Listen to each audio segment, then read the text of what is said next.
یاد رکھو نبی کی نبوت میں کوئی پارٹنر بن رہا ہے، کوئی خدا کی خدائی میں پارٹنر بن رہا ہے، کوئی قرآن کے مقابلے میں کتاب لکھ رہا ہے، کوئی اللہ آپ کا بھلا کرے حرم کے مقابلے میں اپنا قبلہ بھی بنا رہا ہے، اور کوئی اللہ آپ کا بھلا کریے کہ کیا ہے مدینے کے مقابلے مسجد بھی بنا رہے۔ مسجد نبوی بھی ایک نہیں ہے۔ آپ نے دیکھا ایک مسجد حیدرآباد میں، مسجد تو نہیں ہوتا، وہ دوسری چیز ہوتی ہے، سمجھ لینا، میں بھی ڈرتا ہوں تھوڑا سا۔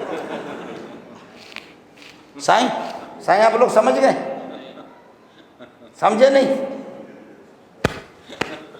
اب سمجھ میں آیا نہیں؟ اب سمجھ میں آیا نہیں؟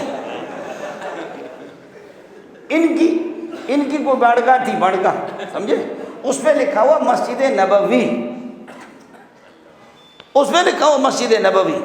تو ہمارے استاد حضرت اقدس مولانا محمد زیب صاحب دامت برکاتہ اللہ علیہ بنوری ٹاؤن میں، میں اور حضرت ہم دونوں کے دونوں پی ایچ ڈی کرتے تھے، حیدرآباد جاتے، مفتی نظام الدین مولانا عادل شہید رحمۃ اللہ علیہ، تو ہم پی ایچ ڈی کے مقال لکھ کر حیدرآباد لے جاتے، یونیورسٹی میں دکھاتے۔ استاد ہمارا لطیف آباد میں تھا، تو اس پہ لکھا ہوتا مسجد نبوی۔ استاد جی نے خود مدینے میں پڑھا ہے۔ مولانا زیب صاحب کہنے لگے وہ توبہ توبہ توبہ توبہ، پریشان ہو گیا، قریب تھا کہ کیا ہو گیا استاد جی کو، افسردہ ہو گیا، کہنے لگے کہ یہ مسجد نبوی اس نے لکھا ہے، مسجد نبوی۔ میں نے کہا جی مسجد نبوی نہیں ہے، تم پٹھان ہو؟ کہاں؟ میں نے کہا پٹھانی میں کہتے ہیں دغت مسجد نبوی، اس کو مسجد کہو بھی نہیں۔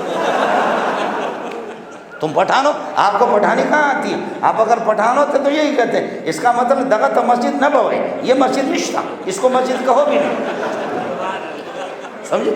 کہنے لگے یار آپ نے بڑی اچھی بات کی، ہاں بلوچ آدمی ہے، سمجھے بھائی، تھوڑی تھوڑی مجھے بھی پشتو آتی ہے۔ تو میں نے کہا مسجد نبوی، یہ مسجد ہے نہیں، اس کو مسجد کون کہتا ہے؟